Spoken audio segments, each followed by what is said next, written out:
Berusia muda, sosok Kapten Yusuf, pilot Pilatus bikin SOS dari asap terdeteksi 1 kali 24 jam. Sosok pilot pesawat Pilatus Smart Air Efficiency tipe PC-6 PKSNE yang jatuh di Beduang, Nunukan, Kalimantan Utara pada Jumat 8 Maret 2024 siang masih berusia muda.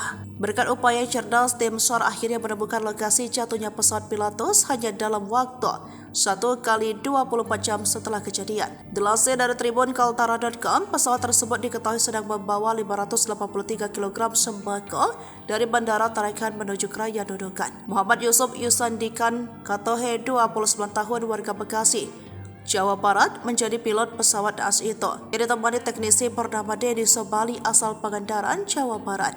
M. Yusuf mampu selamat setelah menyalakan api unggun dan memberi tanda asap yang bisa dideteksi tim SAR. Sementara Denny Sobali dinyatakan meninggal dunia. Dia merupakan pilot muda terbang untuk membawa sembako yang masuk dalam program subsidi ongkos angkut barang.